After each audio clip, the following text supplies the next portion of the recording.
You got the Rona? I got tested today. So, yeah, my girlfriend got tested a couple days ago. We haven't gotten the result. She got she's like, oh, it's really light. You get a really light little swab on your nose and it's, really chill. And so we drove over to my spot, and the guy like sticks this thing deep and down my throat. I do gag. It down your And throat. yeah, like he touched my throat in like 3 places, like real deep. And then he's like, "Oh, now for the worst part." I'm like, "Oh no." He's like, "Yeah, we like to take two." He And then he tickles your takes brain. really the swab that basically goes deep into your brain. So it's like checking your brain for coronavirus. And so yeah, and so the only place that we could have gone was like a 40-minute drive from us to get it on the same day, because we're flying out on Wednesday and we want the results by then. So yeah, we'll find out if I currently have it, I guess. Where are you going? Going to New York. We're going to go upstate New York for Stephanie's birthday to visit family. Do they need you to swap? Do they need you to test before you go? No, we just wanted to test before we go meet her father. Oh, gotcha. We just don't want to give it to anybody. Yeah. I'm actually visiting home right now. I saw my grandpa, and I'm at my dad's house, my old bedroom. Oh yeah, that's your old bedroom? Yeah. There's Nice. this sign. I love going back home to nostalgic young Eric's room. There's a sign that my dad put up. It's hard to see, but it says it says no working during drinking hours, Craig's bar. Wow. My dad put that up after I went off. That's pretty awesome. Yeah. Yeah, so, sounds like you got a lot of studying done back in the day. That was his opinion of what happened, I guess. Right. Yeah. Okay. Anyways, and how are you doing? Everything's good? It's nice to be home. Yeah. I've been wanting to come visit and say hi to everyone. I'm actually flying out to New York on the 7th, so I'm going to be looking at places. Oh yeah. Between the 7th and the 12th. But yeah, opening up stuff while I'm here and getting ready to get jaunty in New York. Yeah, it's going to be crazy because if everything goes smoothly in the next week, which it seems to be, but anything could happen. Like, I'm taking everything week by week. Anything could happen. Like, especially on the week of 4th of July, there might be riots or something. You never know.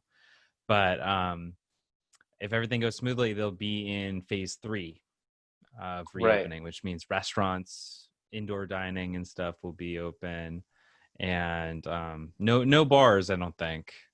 I'm sure there's some places that are like restaurant/bars that like people are going to, but yeah, there won't be any like entertainment open yet. But that's fine. I'm gonna be super busy anyways. Still have some fun out there. Yeah, gonna see some people. There's so many people in parks. I mean, it's fucking New York City. Go to the High Line if it's open. I don't know. Yep. Go walk around Soho. Yeah, just start meeting people and meeting up with some people, some friends over there probably. I'll try. I'll see what's up. I'll see if people are afraid of me. No one's afraid of you, Craig. Yeah. And if they are, there's something wrong. Just be like, you crazy New Yorkers. Do you know who I am? Yeah. Do you know who I am? New Yorkers are pretty assertive. Yes. They'll tell you what they think. They're pretty blunt. Straightforward. They'll be like, I like you or I don't like you. They'll be like, I like you. Mm-hmm. Or they'll be like, get the fuck out of here. That's some of the best compliments you received from like random New Yorkers on the street. It's crazy. You know something? There's something about you, kid. Let me introduce you to the familia. The familia. So, I was actually talking to my mom earlier today about, to talk about a little bit of like social intelligence. I don't know why we'd be talking about this stuff, but in relationships, we were talking about in relationships, like why people will cheat or why people will, just look elsewhere in relationships, or try to control other people in their relationships, right? Like maybe somebody will be like, I'll buy you a new car, but I'll pay for everything, but I'll only fill it up like half a tank, so you can't go very far. I'll only fill Or it up half the tank. So what?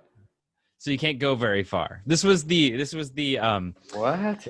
this was the like an example my mom gave me. I don't know what she's thinking about, but we were just talking about like why people are controlling in relationships.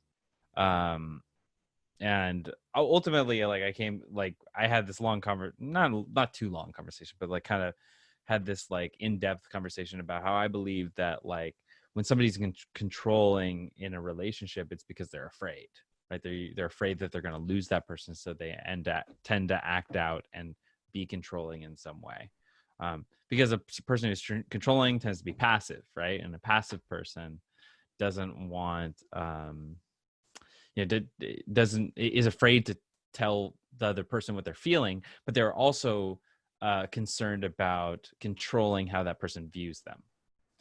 And so for the example was like, say you have a family relationship, like you're financially dependent upon your parents or something, right? But your parents keep you financially dependent and use that hang that over your head to hold control over you. And I would say that's probably because they're afraid that once you get independence, you're going to leave them, or they're afraid that you're going to leave, stop coming around them. And that's why they want to keep you around. They want to make sure that, because they're afraid that you're going to resent them or something like that. But then it ends up building up resentment anyways, because you're controlling them. Right. Yeah. I mean, that goes back to, that's Freud's big thing, right? That's his, like, the evil mother, right? Or like it's the mother who doesn't want to let go of their child and have them as their companion. And they kind of create this deal, it's like they make a deal where it's, I'm going to give you everything, but you're going to need me. You're going to need to stay with me. Right. So they baby them. It's one of the worst things a parent can do, actually, is give the kid everything. Don't let the kid struggle or earn or learn a little bit about the hardships of the world, right? Of life. And that's exactly the deal the mom makes is you have to stay with me. I dated someone who was in that situation, and she couldn't be independent at all. It was like she has lived with her parents her whole life. And it was kind of this, struggle. I mean, there's different reasons for it, but I think it's one of the worst things that can happen to a person, because you become fully dependent. You don't get to grow. You don't get to be yourself. You feel entitled. You have all these expectations in life. And, you're not going to give much to the world in that situation, because you won't be your unique self. How did that affect your guys' relationship? Like what were her expectations going into your relationship then, if she had this, this attitude or this? Yeah. That's a great question. I think the value there was zero value, It was like someone who expected everything, who almost grew up not giving or doing her part around the house, right? I mean, not to do any stereotypical role, but, she couldn't cook for herself or others, or she didn't, even if she stayed home, she didn't clean, like there was no investment. She never worked really. And so it was a feeling of being babied, and you create this cycle of, I'm incapable of these things. You think the world should give these things to you. You think the way the world works a little bit is, hey, I'm living life. I'm trying to be a good person, and things should come to me. You don't build any skills. You don't learn many lessons. And it's awful because there's no value there. It's like you expect a two-way street or in two inputs into a relationship, but when one person's like, nope, I just kind of expect everyone to do everything, and I saw that a lot of arguments started from that, and I felt like I was putting in 110% and she wasn't, you So know. why did it end? It ended because a whole slew of reasons, but I saw that, you know. I think I'm pretty good at seeing that. I think it's something you can test for in people when you meet them. You know, that's why you find out about ambition and hobbies and passions, and you know, cooking's a good example of that. Like, do you cook for yourself? It does, or you can look at, you know, different hobbies or their work. That's why people say, what do you do? You can learn a lot about how self-reliant someone can be, you know, and what they do. And so you learn a lot. That's why I think those questions are asked ahead of time. But yeah, I think Jordan Peterson, we always talk about him, but I think he talks about, you know, the evil mother in the gingerbread house is kind of that motherly figure of just keeping the kid around as a slave, but giving them all the food and candy, you know, just to kind of devour them. She's gonna eat them. Yeah. She's gonna eat them, and Is that's that what ends Hansel up and Gretel? happening. That was like Hansel and Gretel, yeah. So you mentioned being able to read that in people, and I think that's something that I'm really good at, is being able to read people. There are a lot of reasons. I mean, I think people who experience a lot of like violent trauma at a young age, they learn to be able to read whether or not somebody is going to go off on them really quickly, because they're looking for that switch.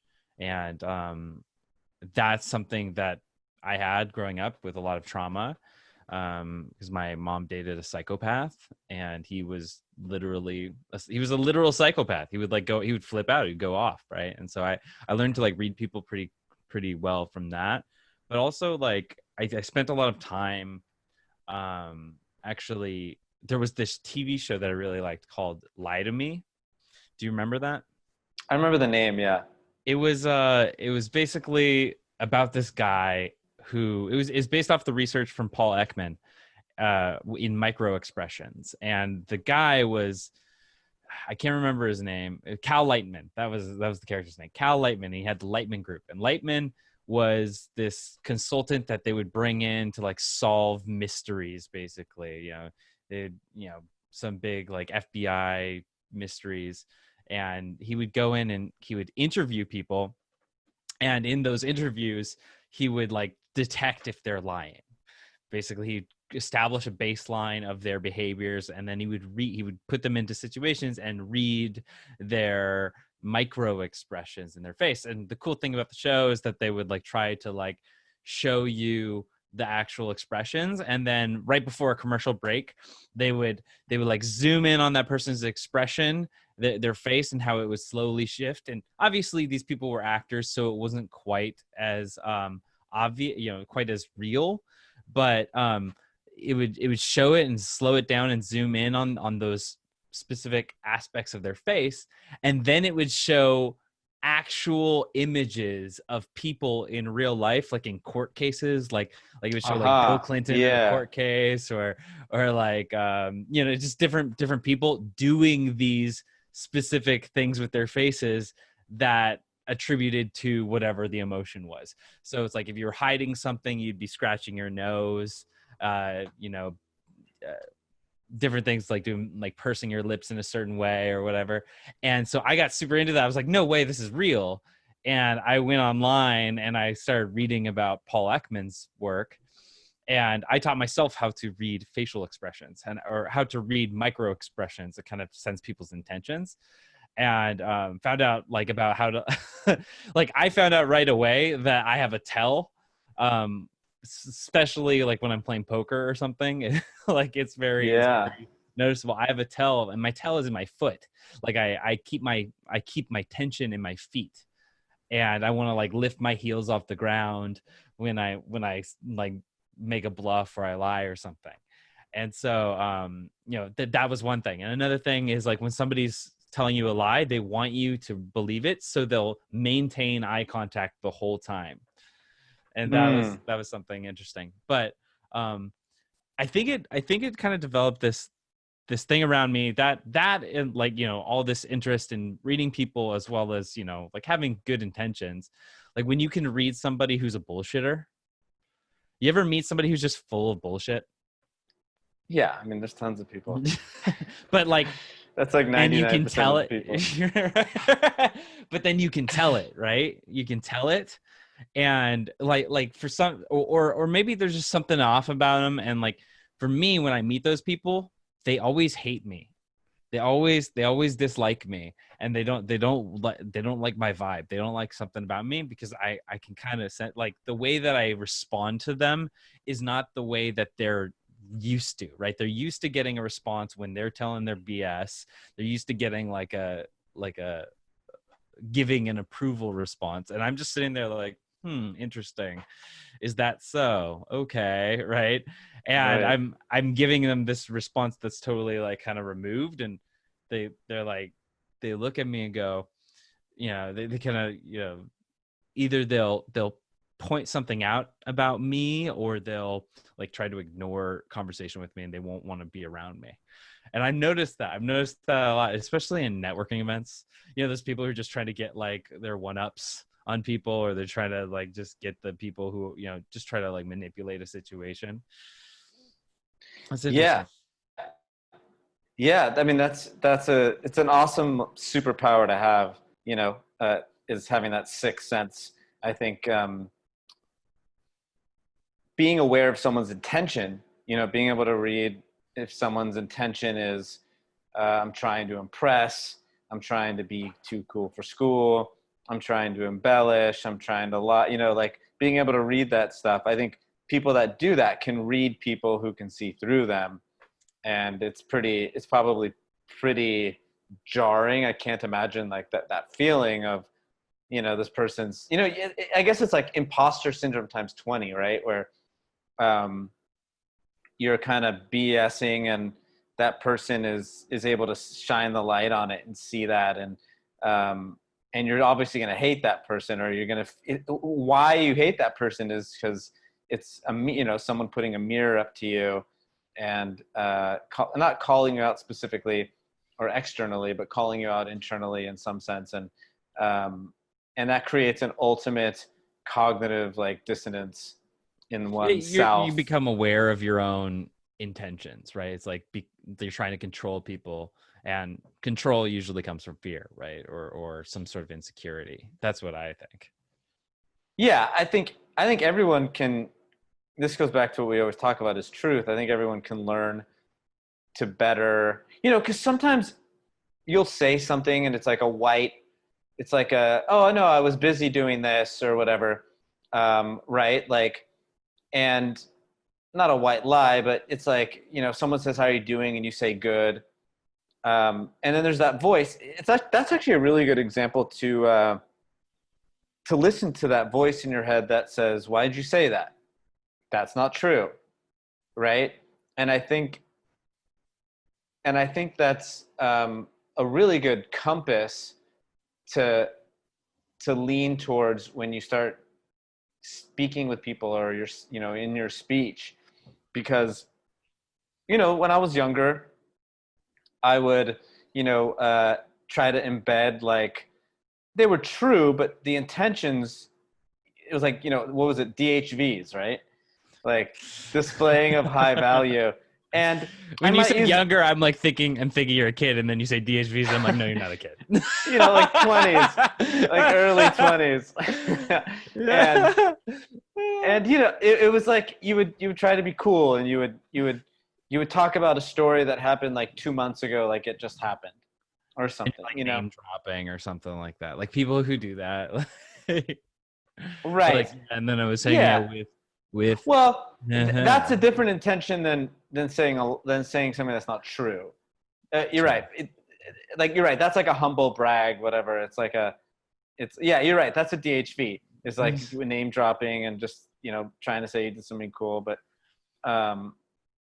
sometimes something that happened like a year ago, I would be like, oh yeah, recently, this happened, or, the other day this happened and it was a long time ago, And And so, now it's just you say that because you're old enough that you forget that the time goes by so quickly. yeah, now I just, I'm going a little senile, Yeah, God right. forbid.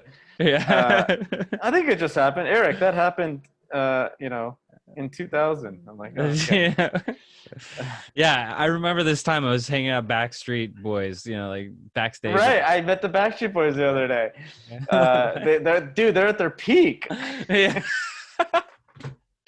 I can't believe how big they've gotten. Yeah, they're like the biggest thing in the world. I think they're really going somewhere. Well, they actually are good. They actually are big again. You know who got big again was New Kids on the Block. Oh yeah, they're huge. Yeah. And so Backstreet's back, huh? Backstreet's back. All these guys, all these, Guns N' Roses, they're making more money and having bigger shows. Not now because of COVID, but the last few years they were. Yeah, I know Backstreet Boys had like their thing in Vegas too, their residency. Right. That's something. That's cool. Yeah, so I mean, goes back to listening to that a little bit better and redirecting your thoughts and just like today, it's like our podcast, it slipped my mind completely because I was so worried about this COVID stuff that took 2.5 hours and I just, couldn't make it back, and I'm said, that's, it's like, yeah, that's my fault. I made a mistake. We were scheduled to speak earlier and we had to reschedule. Thank you for being cool about it. It's okay. I just put a check next to your name in my phone. So three strikes and, Right. Yeah, you're tallying, keeping score. I don't know. That's just keeping score with. Yeah, I don't know what that's a sign of. That's a healthy relationship. Aren't you not supposed to keep score? Relationship? Eric, you've done this 7 times in the last 2 years. What? Really? You were late 7 times in the last 2 years. Oh my god. But yeah. So truth is fun, and I had a conversation with my girlfriend about this. It's funny. It's crazy that you bring this up. Is you were talking about like trauma, and we had this conversation because she was like, hey, has anything happened in your past relationships to where it triggers trauma now? Right? And I really tried to think about it, and I'm like there's things people did that I learned from, and there's things I did that I learned, but I wouldn't call it trauma. And she's like, well, most people that she's met and worked with, and I can say a lot of people I've met, people don't talk about this a lot out loud, unless I guess they're in like therapy. Is for me, I literally move on. Like maybe let's say the worst thing happened if you broke up with someone or even got betrayed. It's like a month of maybe grieving or something, or the actual act, right? The actual breakup takes whatever, a month to 3 months of grieving, and things still, you might have those memories, and of course you'll have all those feelings. But as far as like trauma, I guess a lot, trauma's created, whether it's subtle or not. But do things trigger that in me now that I can consciously trigger? And I was trying to think about stuff. If someone did something or said something that tried to poke a hole or, rubbed me the wrong way, does it create trauma? And I couldn't really come up with something. Or is there like something where you have like a pain, like an emotional pain, or like some sort of immediate response when you're in a relationship and they do something, or they say, or if somebody says something, right? You have this immediate. Well, that's different. I mean, that's like anything, right? If someone was insecure about something and someone brought it up, you're going to feel bad about it. But is there something that triggers something relationshiply, like a trust issue, I guess, that was specific to another relationship, right? So like let's say someone cheated on someone and you mentioned this, right? If someone cheated on someone, if you met someone great 4 years later, and they hid something on their phone or something, or their phone went off at like 3 a.m. across the room or something, right? Is that going to trigger? What's funny is I felt really bad this week because I'm planning Steph's 30th birthday party, and I have emails from like her friends and the Evite on my email list, or my Gmail, when I open it, and she looked over and they were open on my phone, and I angled the phone different, and she, it looked like I was hiding something. I was hiding her surprise birthday, but like, so I feel bad. I can't wait to I have to hold, I can't wait to explain that to her. And like, when's her birthday? It's July 3rd. Is her birthday. Okay. July okay, so 3rd. it's close. It's coming up. It's coming up. Yeah. Yeah. And so, but the surprise birthday is not going to be till mid-July because we're traveling, because all the friends, that I know are here. And so anyway, can that trigger something? Right. So I don't feel like I have anything relationship to new relationship. I mean, consciously speaking, where someone does one thing and it like brings me back to like, wow, this is anger issues that broke up in last relationship, like where it creates trauma and it triggers something. Now, is there things that I learned? Of course, and that I can look for? Yes. But does something get triggered? I'm sure. I feel like that happens in a lot of people. People can just get triggered. Oh, my last relationship, I have an issue with this because my last relationship was like this. I have an issue with this because 2 relationships ago was like this, And I guess my question is, how many people do you think move on? I think that's like, it triggers like like for me, I've had this where it like triggers an insecurity. Like for instance, I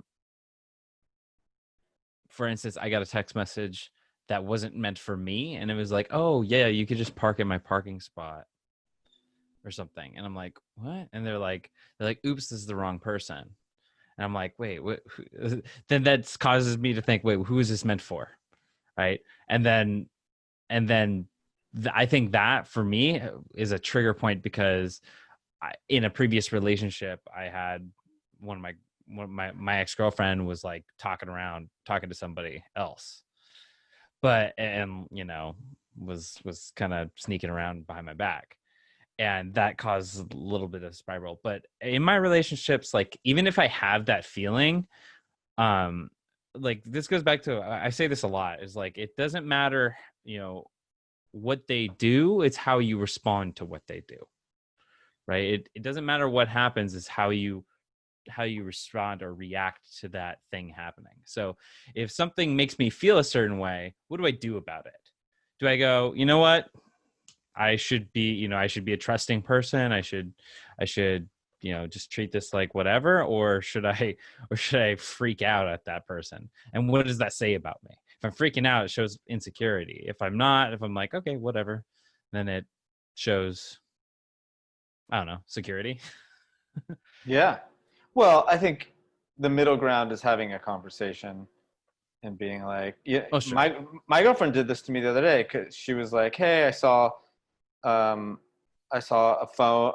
text it just went off in the morning, because I keep my phone outside my room, and she gets up early, and she just, she can look at my phone, and it was just sitting up, and she was up, and she saw like the phone said maybe Sarah, which is the name of my ex-girlfriend, and so she didn't bring it up for a couple of days, and then she brought it up, and it was someone completely different, right?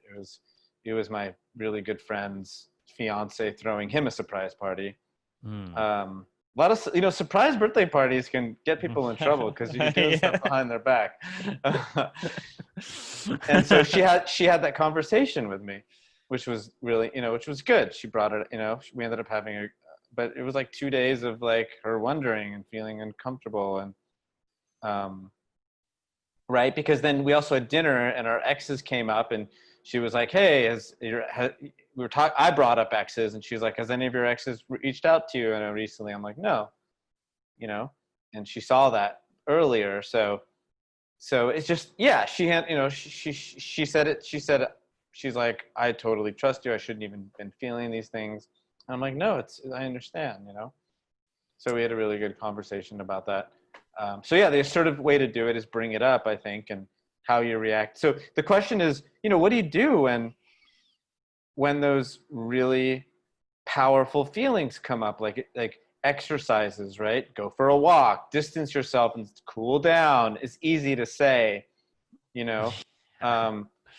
just go meditate and take deep breaths and put a wedge in and cool, and trigger your parasympathetic nervous system before, because you've had experiences, I've had experiences, where something does trigger you and you get angry, and it's hard to just shut it off.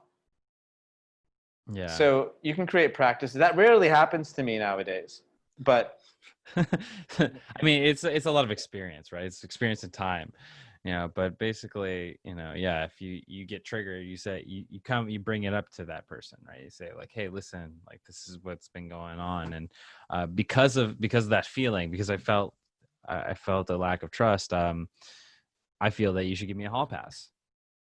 I should just be able to sleep with whoever I want for the next, right. For the next week. That's really the direction you should take it. It's really, I think it really builds trust, Right. When someone can go sleep with someone and then come back and just still want you. Right. Exactly. Well, I'm coming back to you, baby. I love you. Right. Right. If you let someone go and they come back, it was meant to be. If you give them a hall pass and they come back, it was meant to be. That reminds me of this meme I saw. It was like this guy crying, and it says, it's like, women stop. It's like, women, you need to stop cheating. It hurts us more than you, or we're not as strong. We're not strong like you, or something like that. Oh man. Yeah. Yeah. No, I think it comes around, man. People cheat for different reasons. That was your original question, is why people do that, right? Or your mom's question, right? Why do they do it? And, there's millions of reasons for that. Something, obviously, number one is they're not happy or secure or wanting to be 100% loyal in their relationship. And, there's a million reasons why that's not going to happen, why that's not happening, trust issues, communication. It's usually like people are, I think it's because people are adaptability. They're not assertive. They're not assertive, right? They're not able to bring stuff up when they have an issue.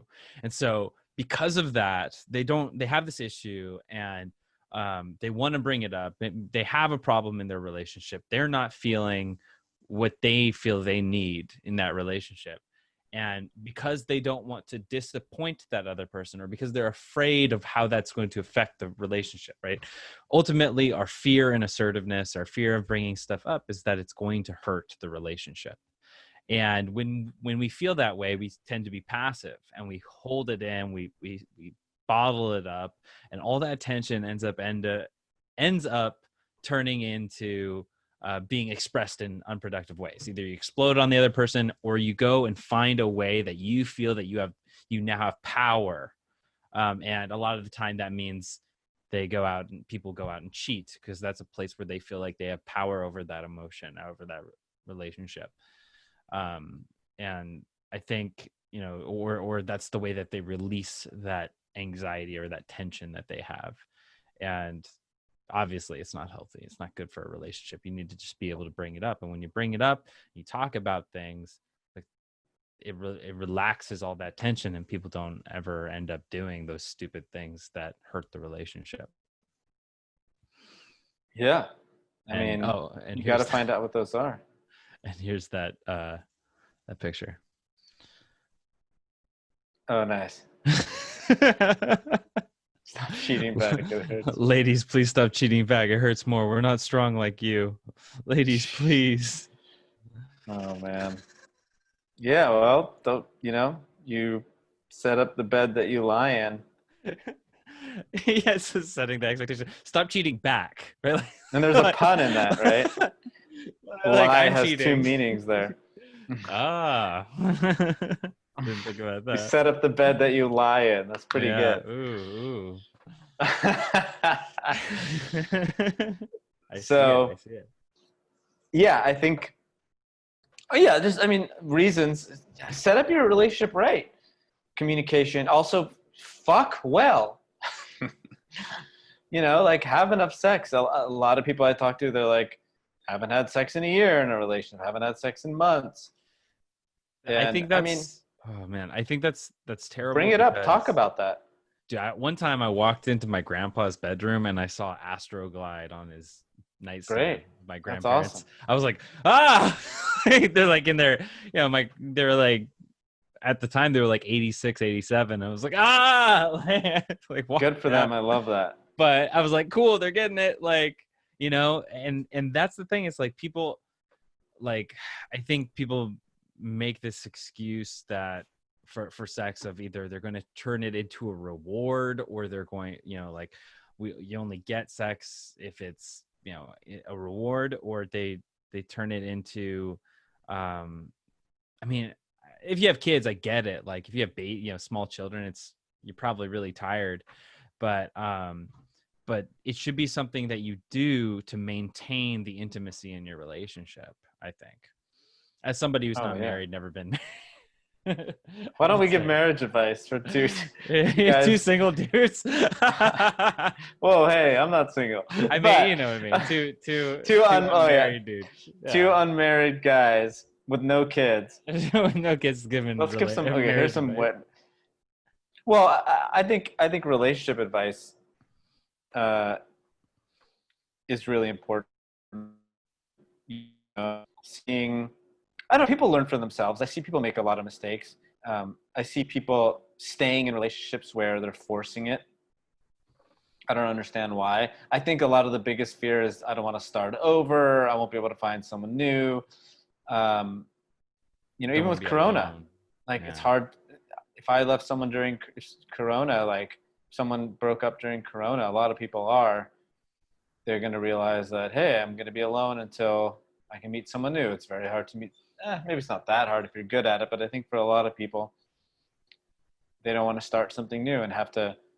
Yeah. That's why that Yelp for how good you are in a relationship would be awesome. Yeah, you don't have to explain. You don't have to show how great you are every time. Right? Like, please just read my resume. Like, here. Like, I wish there was some score like in Black Mirror. It's like, this person will make any woman really happy in a multitude. Well, they had that. There used to be this app lifestyle. Called LuLu. I remember that. Yeah, I remember. I had like 16 reviews on me. I was rated pretty high, but then I had some good reviews too. Yeah, it was cool. It was like only the women could rate the men, and obviously like it wasn't monetizable. That was the problem with that app. They couldn't monetize it in any way, but it was cool because the women could rate the men, and that seems like one of the most monetizing situations. You only show one or two reviews, and if you have to pay to see more, why not? People would pay. Oh, totally. But they didn't do it like that. Right? They should have. Yeah. They should have. They got bought. They got bought by some company, and then they got rid of that. But it was very like, it was like everyone was like, oh, this is sexist, or this is like wrong, like this you're just talking behind guys' backs, and because the guys weren't allowed to read it. Well, the guys could read their average scores for each category.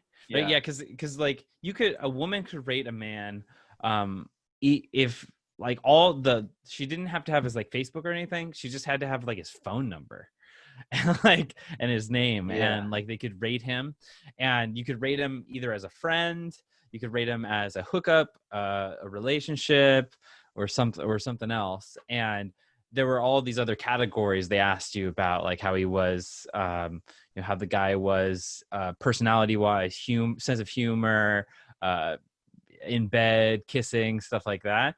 And so you get like, as a guy, you could log in, and you could see like your average rating, be like, oh, that's cool.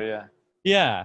And then there were like hashtags that it would do. It would be like hashtag. They had positive ones and negative ones. So one would be Sex like for hashtag, days. yeah, or like mama's boy, or Right. calls his mom. Like that's the positive Yeah. version of mama's boy. Like, Right. but they had that, or like dad material, right? I think that would be super cool to have that on both sides, right? But obviously, like, I think what ended up happening is like guys just tried to use it as a dating platform. Like they made it so that you could like message each other. You could like drop a truth bomb for the guys could drop, like girls could ask guys things and guys could ask girls Right. things. And then they just tried to, like, once you got them to respond to your thing, you can message back and forth. And they just tried to make it into like guys just were creepy and trying to hook up with It always somebody. gets ruined with that. Yeah, how do we make the Yelp for that though? I want that. I want to be able to just look at me, just look at my reviews. Yeah, look how everyone loves me. I think that's like what social media is, though. I mean, it's kind of like what Instagram has turned into, right? Like people Kind of, but that's when they meet you. that's so surface level. I know. Well, there's no, I guess you can make it. I think the move is to make Instagram like wholesome and just organically great, instead of like highlights you have to use Instagram. Getting the best shot. I just posted for the first time in like 2 years on Instagram. Yeah. Yeah. I don't have Instagram, so I don't even know. It's just like everybody's just follows. There's a lot of people stories on it. Yeah. And then TikTok is huge. Yeah, I like TikTok. I like TikTok because it's like you can find your lane of your TikTok's brand. gonna just take over, man. It is. I think it already has. Like it's got like China. over 800 million users. China's gonna get all of our info, and that's it. Yeah. It's crazy. China's gonna beat us at social media. It's gonna. I mean, it's amazing. Well, I mean, it was bought by them, so not beat us, but it was bought by them. Yeah. Okay, so Instagram has 1 billion users and TikTok has 800 million users. That's right. That's such fast growth. Oh my gosh. Oh yeah. It's like, yeah, that's like gonna be right under Facebook soon if it beats Instagram. 2.6 billion on Facebook. As far as social media, I don't think WhatsApp is social media, but no, I think I would count that as like messaging. Yeah, texting and groups. It's crazy. Yeah, but I like TikTok because it's organic, and they have the trends. So I'm just so surprised Instagram isn't trying to do that. Instagram needs to have trends and like Instagram doesn't. Well, there have trends. were a couple. I remember like in college, they had like certain trends. There was like that mannequin challenge that people did. Right. There was the mannequin challenge. There was the ice water over your head for ice whatever. Bucket. Yeah. The ice bucket challenge. Yeah, but there wasn't like forced ones. There wasn't like, hey, we're gonna, not forced ones, but there wasn't these viral ones. Where there's like 7 going on at the same time. They took Twitter's idea of finding what the trends are and then I think because of trends. Yeah, well, TikTok has the ability, like you can take somebody else's sound in TikTok and use it as your own, and that's what helps reinforce the trends, right? And you can also see what effects that they're using too, and you can, when they're using an effect, it comes up on their, above their description. You just click on the effect and you can use that effect. So, but they also have built-in ones. I mean, they also have universal ones like the electric game. Yes. Like Instagram doesn't have that. Yeah, well, that's what I'm saying is they made it so easy to like copy other people that you can create a trend. And that's why, and that's why on TikTok, a trend only lasts for like 4 days and then it goes on to the next thing. Cause like everybody sees it within that week. Right. You have to really be, you go away from TikTok for a month and like everything that you thought was on TikTok is now old news.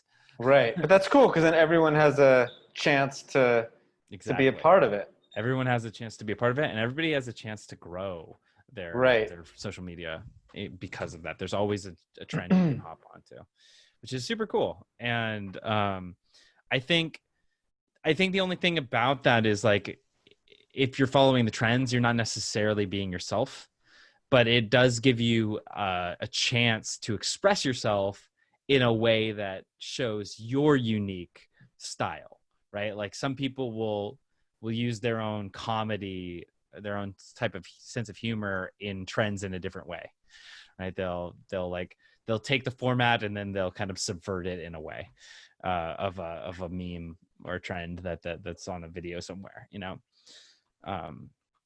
Like I there's this one where people will like hold up their fingers and it's a never have I ever, and they'll be like, or put a finger down if you've done Right. this, put a finger down if you've done this, put a Yeah, finger those down are if you've done fun. this.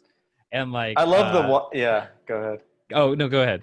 I love the water bottle one. Which one's that? What you doing with the hoop? I haven't seen that. It's my favorite one. You have to check it out. You gotta send one. I'll send it. It's like everyone has a like, you surprise people by splashing water on them. Oh, okay. And they switch it up. Some people do it with other ones, with not just water bottles. It's like it's like basically pointing out something gross that someone else did, or being crazy, and why are you doing something crazy and splashing someone. But yeah, it's just I love it. It just sucks me in.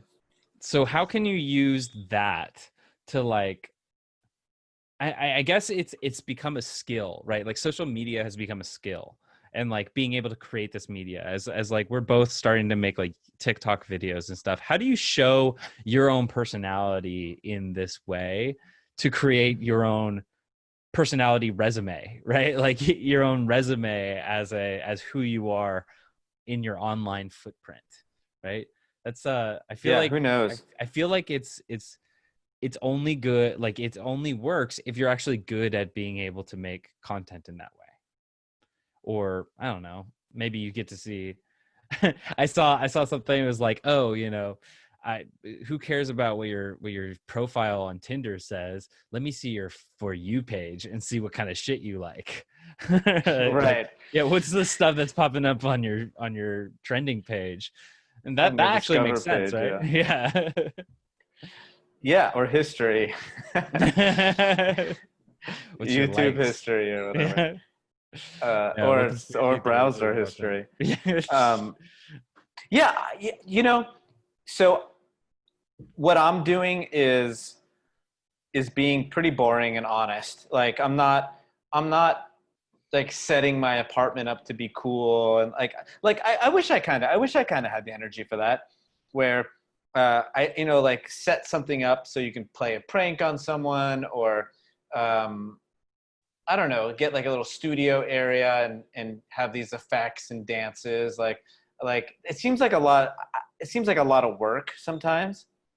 So yeah, well, you notice the people, like a lot of the people who are trending are kids, right? Like they have a lot of time. Like a lot of time. It's they're learning the stuff so fast, and it's cute, you know. So yeah, I mean, like the high schoolers have nothing but time to do this type of shit. You know, right. Like we got other shit to worry about. So for me, I'd like to be useful, even if it's like not cool. So it's, you know, not giving advice, but giving some Eric proverbs or something. Yeah. Wisdom, and as long as it's, I think the thing about TikTok though is it shouldn't be produced really. It just needs to be TikTok produced. I'd rather it be, you know, and I'd rather my stuff be seen, like, you know, what you're saying is like just being kind of boring, useful, right? Like I'd rather it be seen by 100 people who want to see it than 10,000 people who are just there for like a trend. Right. Yeah. I think that's exactly the point. It's, do you want to be entertainment? And as cool as that is, if someone's just doing entertainment and just trying to get likes or views, I mean, unless you have a long-term plan to where you're going to turn that into a business for sure, then great. But I just don't have the motivation for that. I wish I did. Like, again, I wish maybe I can teach myself to do that. I just feel at my point in life, I have better things to do. Right. And I mean, set up these cute, fun, entertaining. I think both of us really like entertainment, but we lean towards live, right? We lean towards being a live entertainer. I mean, obviously you have your music and stuff too, and that's a completely different thing. But like as a that's personality and stuff, we love speaking in front of people or just to another person, right? And I think that like live aspect is, I think it's really in today's world, it's kind of a dark horse because so many people are used to the camera and like online stuff. And when you meet like these people who are actually really good on video, and you meet them in real life, they're a little awkward and they're a little weird. And it's like, and they're not really great in, when it's something that isn't like produced and like planned out. Right. And this is what I love to thrive. Like if for some reason, if someday we had enough of a following with our media and our podcasts and stuff like that, if we had enough of a following that people would want to like have a live show or something, I think we would do really well with that. I think people would love that type of thing just because of the way that we are when we, because we're like really on the spot. We're able to be humorous and play, right. Kind of like hold yeah, but I think what you're saying with I'd rather have 100 or 200 people just learning, getting involved, people that are that like it come. I think that's a great spot to be in, rather than blowing up. And Joe Rogan's great. I mean, he's awesome. I think we all can learn from him. I mean, we could be as big as Joe Rogan if we had 1,400 podcasts. Yeah, 14. Yeah, we need some celebrities. Right. Talk to. Maybe I should start networking here in LA and just get some celebrities. But but see, that's the other thing is like I'd rather have a unknown behavioral scientist on here. Like just someone who I can learn from and speak in that realm, and so can you. You have you ask them questions, and so like that would be great for me, rather than try to get just someone who is fun and funny and well known just because they're well known. But some of those well known people are also, they have a lot to say. I would love to have like Robert Greene on our podcast. That would be dope. Yeah. Talk to him about human nature. I would love to have like a history, like go to people, like talk to people in the history of like social intelligence, Jaunty, any of this stuff, right? Like go people who are influential in our lives or in like just through the history of this whole thing. Yeah. Like we have the researchers, and then we have like the weird pickup artist guys and like having like all these different influences. Like Ross Jeffries. Yeah, that guy. He was he was big. Or NLP. Mark Manson, yeah, that would be dope. I think that there's a lot. I think there's a lot to dig into there eventually. That'd be very fun. Yeah, talk to them. I wonder if they're doing if those guys are still doing what they're doing. Probably. Probably. The Charisma on Command guys, they have their own podcast. It's got like, it's not as big as like Charisma on Command. It's like only like 20K subscribers or whatever. But yeah, if we get up to that size, then maybe we could talk to them. I met them once. Yeah. So. Oh, cool. Yeah. Yeah. Yeah. No, they're great. Their YouTube is probably the best in the business for social stuff. Yeah. I mean, they killing definitely they're good at like following on the trends, and and bringing up topics around that stuff. That's something like I loved. Like I wouldn't want to use what they're using in that style, but having clips and talking about clips can be cool. I just don't know, how do you get those clips? Like do you get them off of YouTube, or how do you get you can probably get them off of YouTube. Clip of how do you just download it, or like there's I want like websites. A Jimmy Fallon interview. Yeah. But there's like a 15-second or whatever. They have some limit, I think. Yeah, you can't just like play it for 5 minutes straight. You have to be able to break it up into pieces. Yeah, no, it's good to know. That was something I used to do. Going back to reading people. That's something I or like looking at charisma, right? We talk a lot about like magnetism and how charismatic people draw people in, and the body language, how like sexual presence is very different from other types of high status body language too, and things like touch and just how people, their stance. And I used to study video clips of people's body language with like, for instance, when it comes to sexual presence, I used to look at like interviews with like Elvis. And I used to show this in classes too, like a video clip of Elvis just like standing talking to people. He'd be like, he's just like leaning, he's like, "What's up?" He's got that something about him is like really same here, relaxed. Or I used to look at politicians meeting the crowd and how much they touch. And one guy who was really good at this, maybe a little too much, was Bill Clinton. Yeah. Watching Bill Clinton touch people. He used the 2-hand elbow grab, jiu-jitsu move. But he would also, what was crazy in the videos that I would watch, he would go and he'd be reaching out to the crowd, right? And he'd be like, shaking hands, kissing babies, whatever. He's shaking hands, and there's 4 people in front of him, lined up, and then there's 5 people behind them, and then 6 people behind them, or whatever, in lines. And he's like shaking these people's hands, and then he'd reach over those people to shake other people's hands. And while he's reaching over, his other hand would be like splayed out, touching somebody from like 2 or 3 people over. So he was touching extra people just to touch them, right? And people were like, in these videos, people were like, "Oh my gosh, yeah!" And this was when he was like running for governor of Arkansas. Like this was back in the day. He was like a rock star. Oh yeah.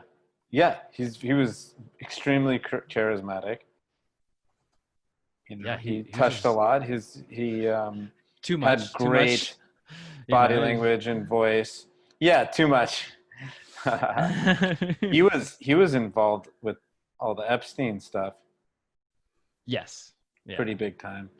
Here's a clip I actually want to show you of Elvis.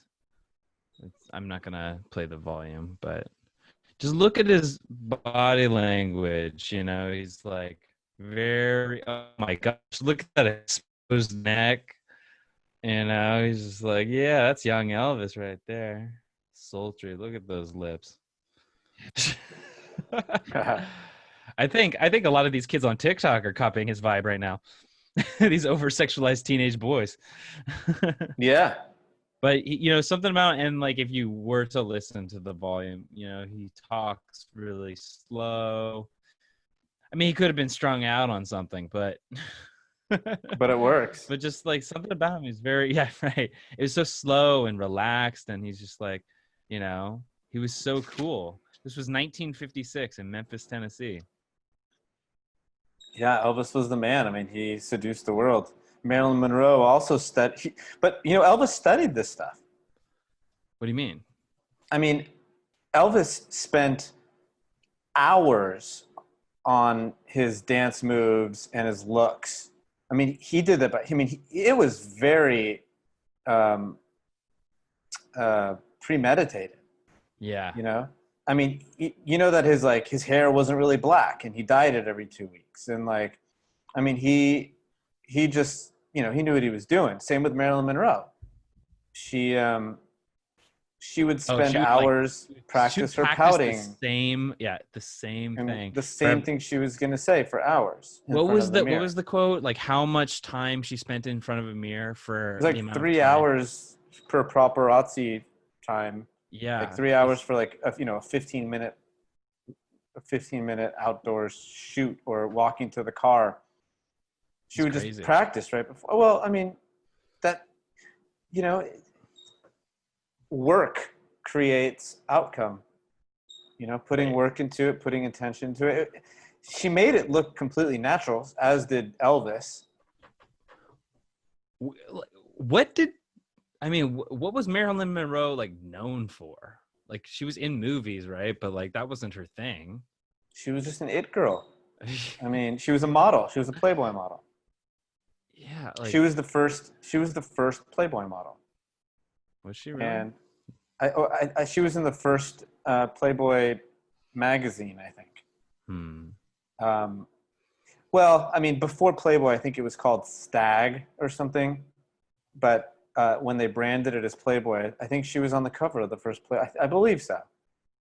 And so she was a Playboy. She was like the first big Playboy model. So I guess she was the first Playmate, you can say, which is kind of a big deal. She was a pinup girl. Yeah. Yeah, it's crazy And like how people can get famous for that, you know? well, remember, back in the day, there wasn't much media for it. I mean, there was only one or two channels, and you know, that you can be known for that in. It wasn't like there was no Instagram, there was no internet, barely Right. any channels on TV. So when they saw her, she was very, very seductive. Not to take away from her talent as just whatever, actress, model. And then she had her 15 minutes of Happy Birthday, Mr. President, Right. which just her having an affair with JFK, and it just kind of she was the Kardashian of her time. That's crazy. So she was the ultimate first it girl. Maybe not the ultimate first. Okay, yeah. So in this book, The Many Lives of Marilyn Monroe, it says it seemed clear that Marilyn Monroe did spend hours in front of mirrors, but she also said that it was work and a strain. Marilyn Monroe has to look a certain way, be beautiful, and act a certain way, be talented.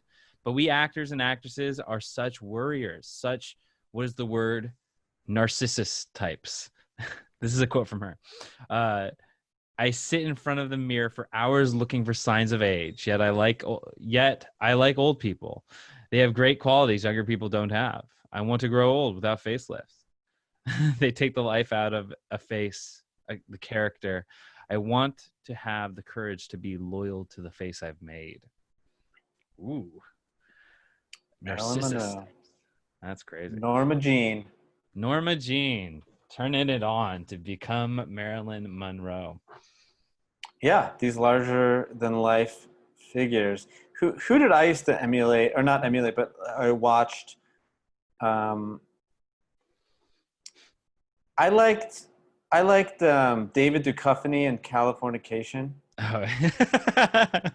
That's a little dark, but yes, I that's His body language, his speech, and his confidence was someone I had students watch. Obviously, Donald Draper, uh, yeah, very, very sexy very, characters, very sexy yeah. characters, but but also with their demons, right? And like I think people love that like struggle that you have, right? That struggle between your inner darkness, right? Like you know David Duchovny with his sex addiction and his like just ridiculousness of uh his hurt from his divorce and relationship and all that in Californication, and then um in Mad Men, what's his name's alcoholism. Jason Hamm. Well, Oh, you the mean Donald character. Draper? Yeah, Donald Draper. Donald Yeah, yeah. Draper. Yeah. His Jason outlaws. Hamm did such a good job. Like that was unreal. Yeah. And I think, Yeah. So I those think that's characters something. also. Yeah, Go ahead. Go ahead. I lost you there. Oh, I was gonna say, yeah, I think part of it is like I don't know, just like people love seeing that struggle in us, right? It humanizes us when we show a little bit of our inner darkness, our inner demons and stuff. We feel that struggle, and we become humanized, and we like to see that person overcome, right? I always use this analogy. I love to watch Robert Downey Jr.'s movies, right? Robert Downey Jr. in the He's 90s had great. a terrible coke addiction that almost ruined his career. And once he got back on the saddle and everything. He became clean, and he started doing Iron Man and all these other movies. And people love watching it, but he still he channels that like inner turmoil really well, right? Especially as Iron Man, he has like that kind of snarkiness, right? It's like when you're watching him, you're watching him trying not to do cocaine, right? He's just like snarky. He's really, he's like, Yeah. He's like yeah. Yeah. and we love that shit. We don't want to see him fall, but we want to see him dance along the line. So to find your inner darkness, this is the Jungian psychology. This is your Jordan Peterson for a second, right? Like the Jungian psychology, like looking at your inner darkness or your shadow self and being able to align with it a little bit. And this is why we do this in our humor, right? We play with dark characters in our high status humor, because it allows you to play with that shadow side that people are so intrigued by without falling so deeply, right? If Robert Downey Jr. went on a bender, we'd be freaked out, and we'd probably be like, I don't know if I want to see his movie. Right? We'd be like, man, that sucks. Poor guy. We're very much intrigued by the man who is controlling his monster. Yeah. Right. So what we want to see is a monster who can act civil. Right. Who can play the game of society yet still be a monster.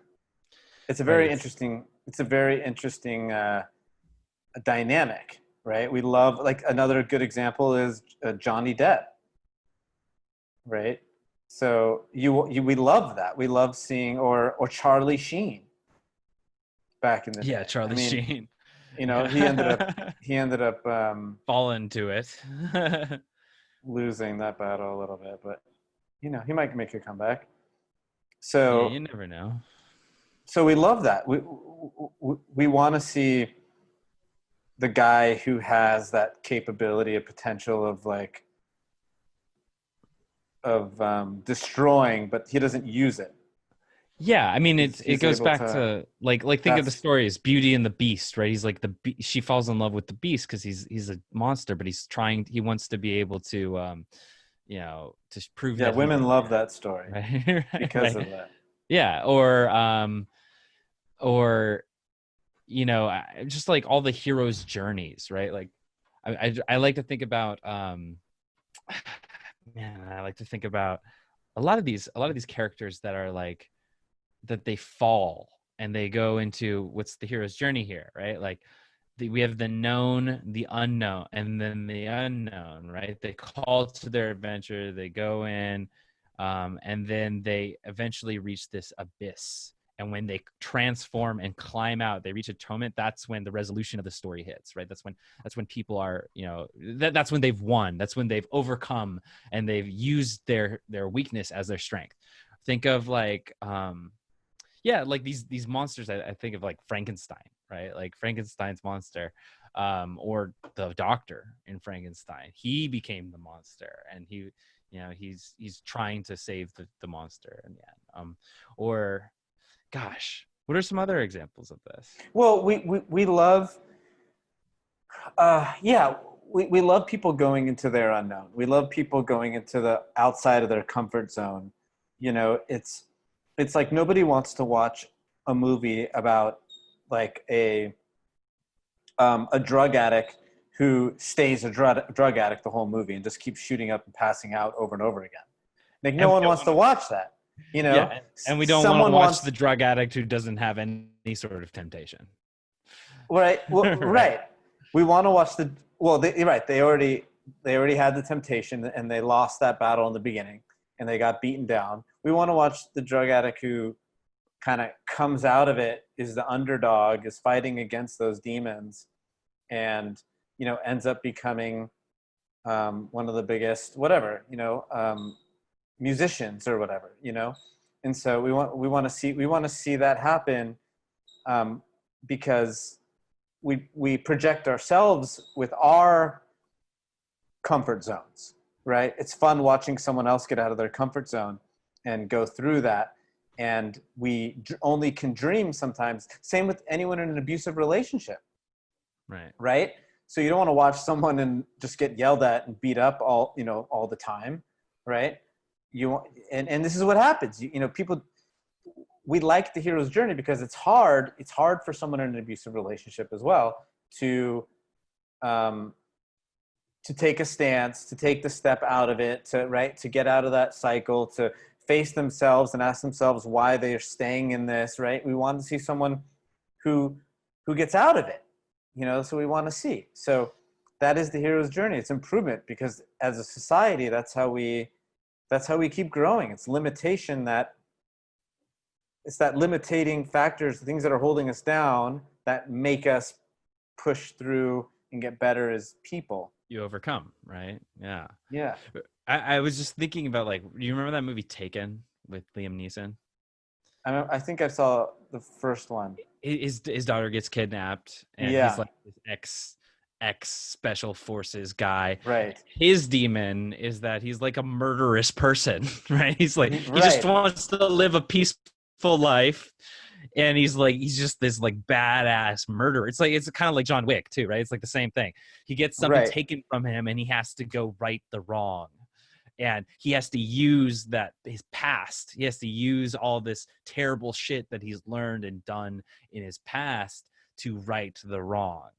And, it plays with that darkness and how he's in despair that he will never get back what he's lost. And what he's lost, in John Wick is, he's lost a chance at innocence. Like his wife died, and he just wanted to live a peaceful life, and he can't do that now because all these assassins are out to get him. And in Taken, he's lost his daughter, and he's lost his daughter's view of the world as an innocent place, of a place without danger. And that's something that he fought so hard to prevent from happening.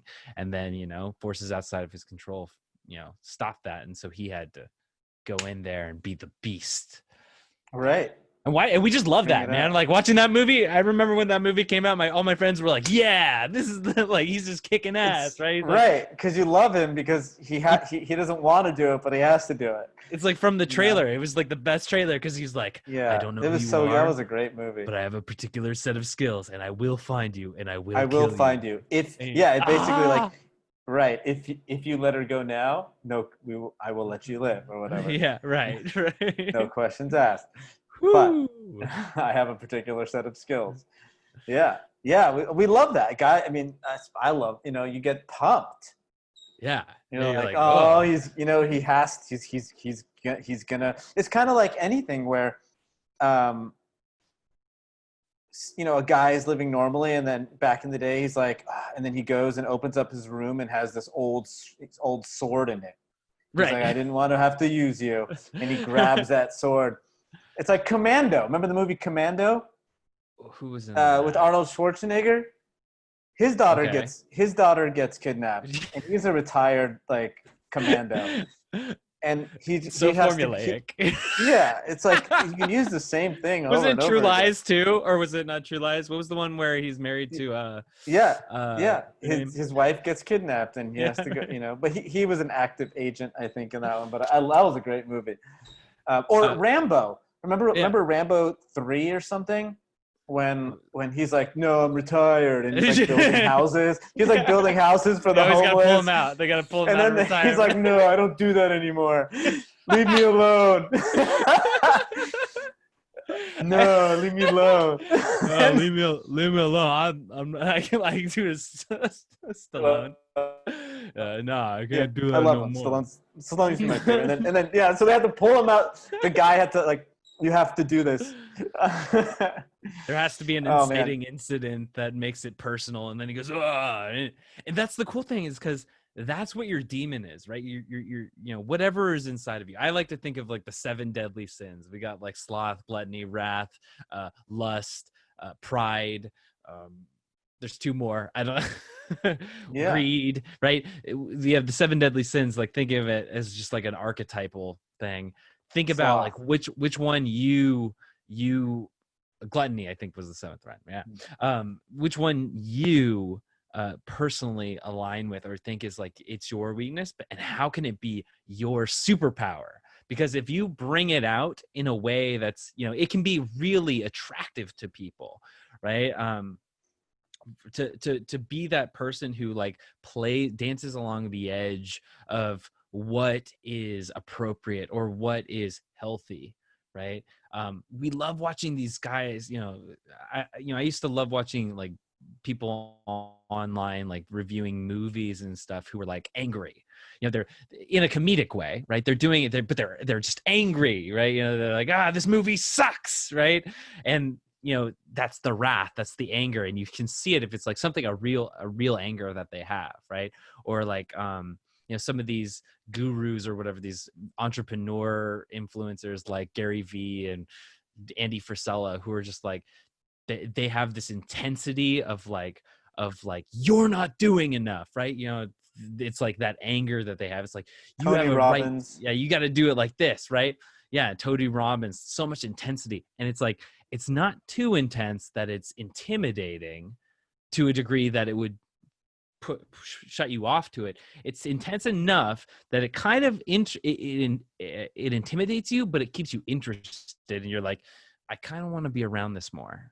This speaks to me in some, it speaks to something about me, right? Something that I want. And so, I think the ultimate ends of what this brings out in people is growth. I mean, it's pushing yourself into a new, exciting area. It's like, that's really what it is. It's when you put yourself in someone else's character, it's growth, it's journey, it's learnings. If you had Tony Robbins yelling at you, it being like, you could be, get up at 6 a.m, you could do it, you're going to be able to get this shit, jump in a fucking trampoline or whatever in the morning, jump on the trampoline, ice bath, jump on whatever. the trampoline and then jump in the off the trampoline into the ice bath. Yeah.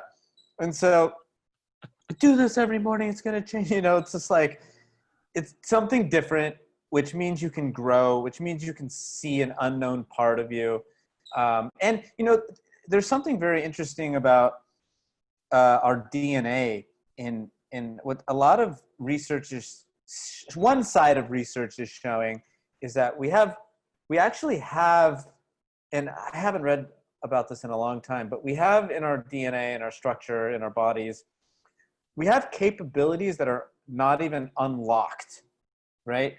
They're there. We don't even know that you can be capable of something or talent, right? And we go through life and imagine someone who has like the best, ear to brain connection, but they grew up not around music. Right. So they just didn't know, And so that talent of understanding that I can play a guitar, I can grab this and make music, wasn't even dangled in front of them. So, but they would be the best musicians, if they unlocked it.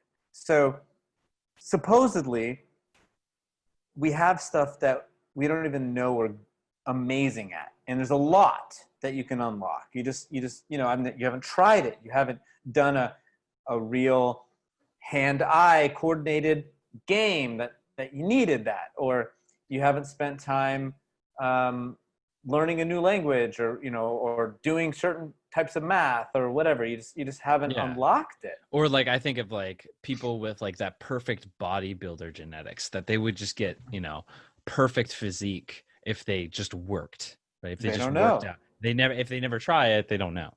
Yeah, it's you gotta put yourself into stressful situations to find where you have a little bit of natural ability and natural talent, or at least a tendency towards, and then kind of grow that a little bit. Right. Like, that's why, I found out that porn really would be a good industry for me to be in.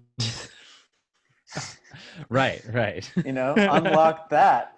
Yeah, I was thinking about that too, but gigoloing would be, or probably, gigolo, yeah, a little bit more. Imagine if you cultivated those skills a little bit better. Right. You're putting your negotiation and assertiveness in with your talent. Right. I get to negotiate, and that's my favorite part. Right. So you never know what you can unlock in life unless you try. Right. But some people, think about like something like public speaking. There's probably amazing public speakers who just never had the opportunity or role or position in their company to be public, to do that. And so, wow, I'm really good at getting energized in front of all these people. I don't have much anxiety, and I can read the crowd really well, and I can read individuals really well, and I think quick on my feet. I never put these together, that I can speak in front of people, because you're just not, how many times are most people talking in front of 1,000 people? So, right. Same, like, who knows? Like, I could be an amazing coder.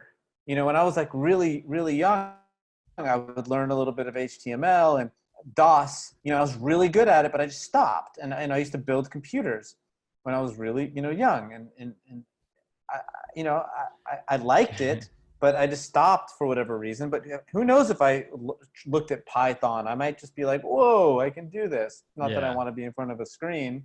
Maybe I do. Yeah, that was my decision. I went to school for 2.5 years to be a computer scientist. Like I used to build computers and stuff, and I made web pages and stuff. And then after doing that, I was like, I'm not as talented as I thought I was. I just had an interest, and also I want to be in front of people. So you did try it. Yeah. I did try it. Yeah, I tried it. I figured out, I learned a little bit, and now I have better understanding because I've tried those things. I have better understanding of what that takes. And so I can come and empathize with another person who has that skill set, or, does that thing. And I think that goes back to the conversation we had a couple of podcasts ago, where we were talking about like learning from different conversations, right? Meeting new people and learning from them. Like I talked about learning about how Oakland used to be better with crime from some random dude. Whole different way of looking at it. Yeah. And so, in this regard, if you have more experiences in life, then you become more able to relate to other people and to empathize with other people, and to bring that into a relationship of sorts with them. So yeah, you can, and if things are similar, right? So you meet someone in one capacity, and something similar to something new you want to try, that would naturally go into it.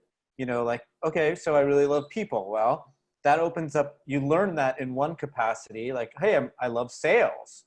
So that means I love talking to people on the phone. I love meeting people and coaching in one-on-one. Well, that can turn into something else, right? That can turn into, like public speaking, or that can turn into, I don't want to say, I guess, podcasting, So it opens doors, but there's also things that are just on the other side of the world that you haven't even tested, right? Like who knows? Like, think certain extreme things like bungee jumping or skydiving. I don't know if I like that. I haven't unlocked enough of that. I mean, I've done some like zip lining or whatever. Maybe that's a part, but just that's an example of like, unlocking Yeah. something, unlocking something that you didn't know you had.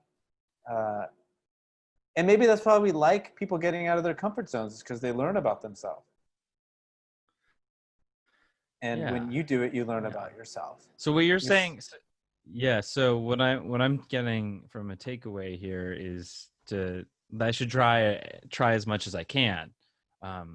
Like next time I am offered crack, I should do it. Yeah, exactly.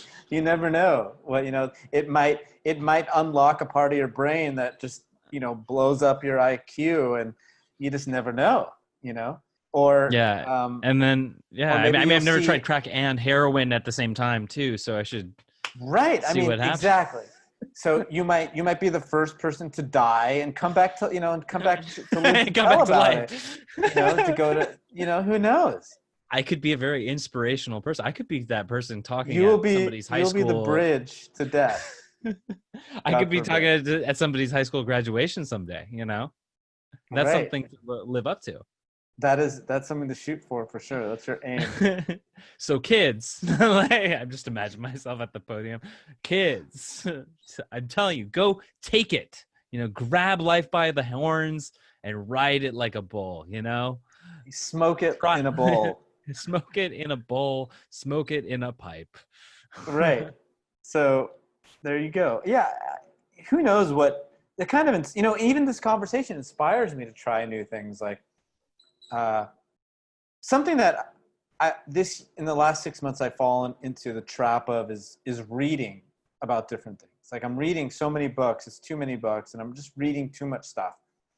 I know that's kind of a weird thing to say, but sometimes we can get paralysis in learning rather than doing also. And so I try to find that balance.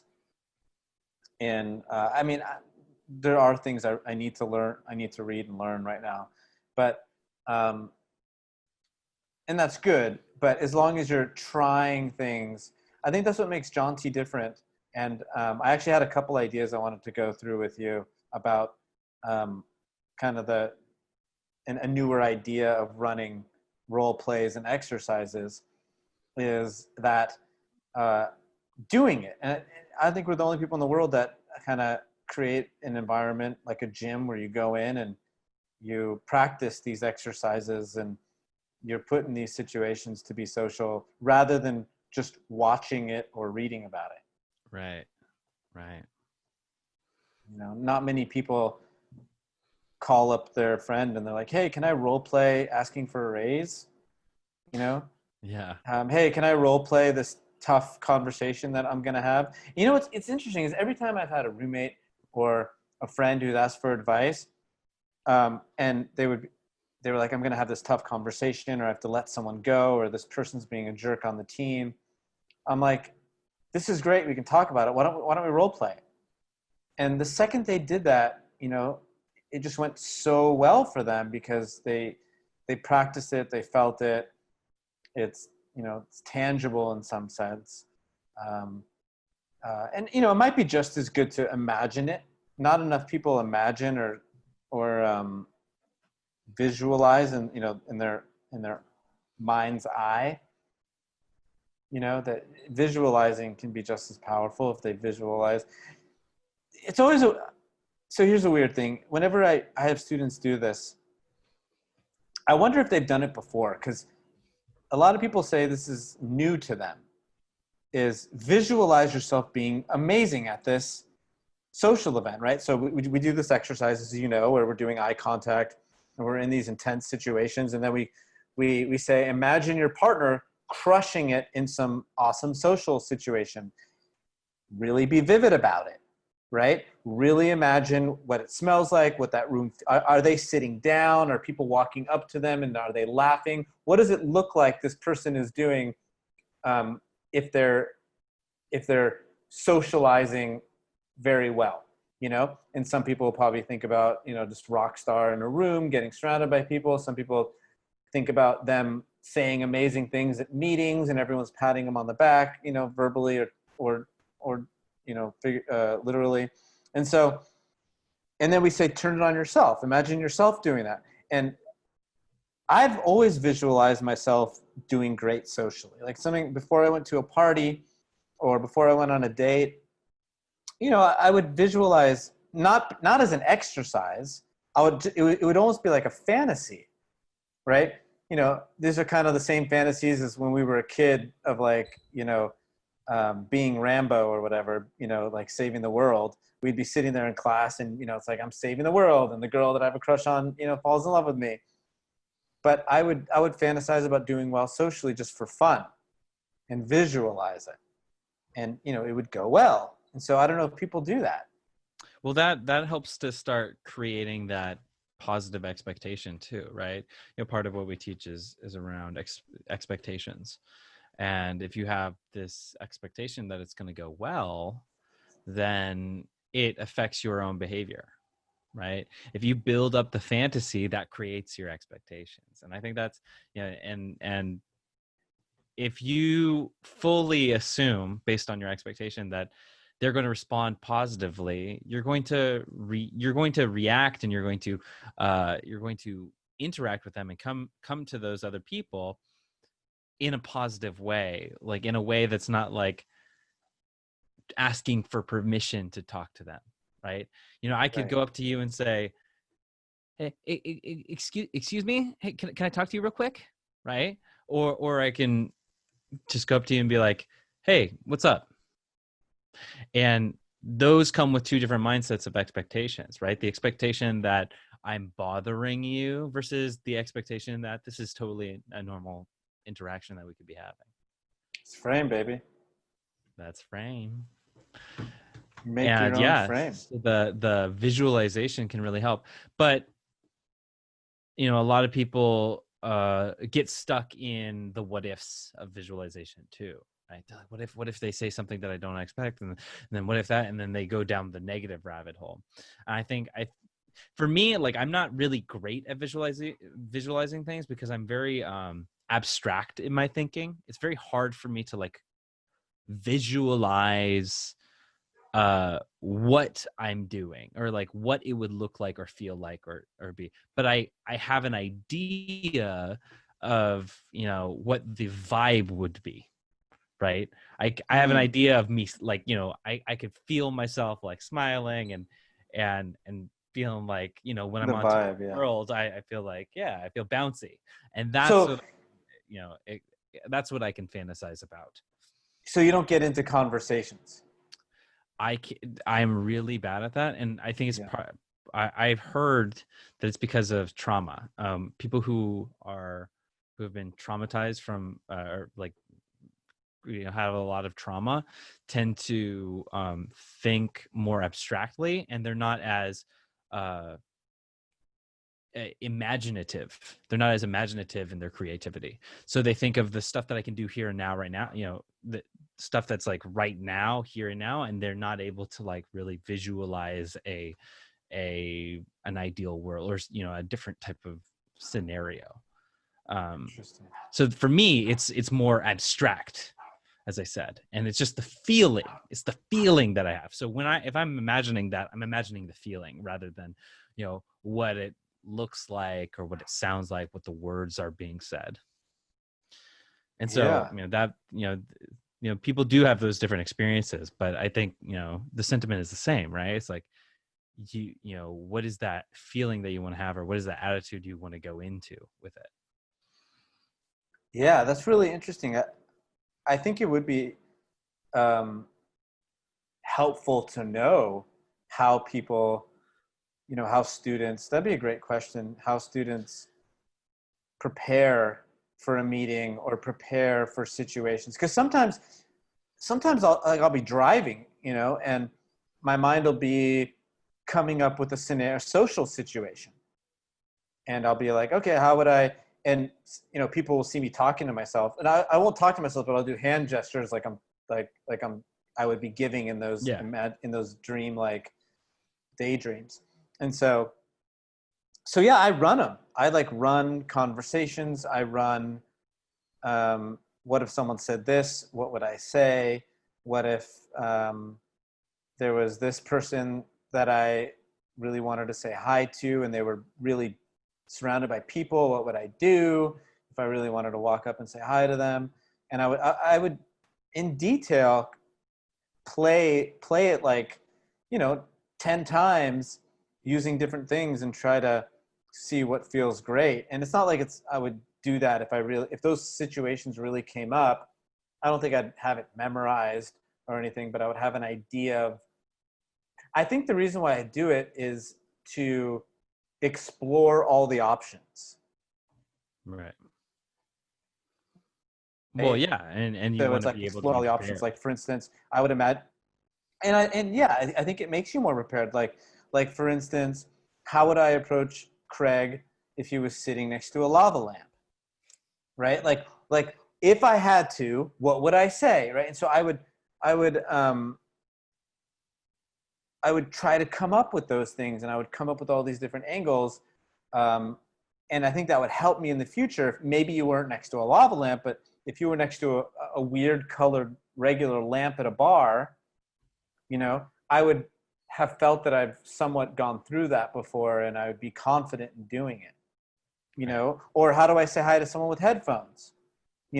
So people see people with headphones all the time. So you should be kind of, uh, I guess, I don't know the word, but emulating, like putting yourself in a dream-like situation where, hey, this is going to happen in real life. People are going to have headphones on, and I want to say hi to them. you know um, so you don't have to do it with specific things. Sometimes people will only do this if they have one big huge, if someone is pitching a product, you're going to go on Shark Tank, then you're kind of forced to do this. You're Right. forced to practice, and you just have this timeline and this exact meeting that's going to happen, and you more or less script out you script that out. That's almost like acting, not in a way. That's almost like, a sitcom or a commercial or something, right? But Yeah. you can create more generalized ones. Totally. And I mean, that's part of what we do, right? Like That's what we we do. have, Yeah. like with our weaving structure, we have, like kind of a base for people to start with and Yeah. go create their own roadmaps. And there's some other stuff that I've been working on with students around how to like in conversation where to guide it based on, qualifying for the values that you want.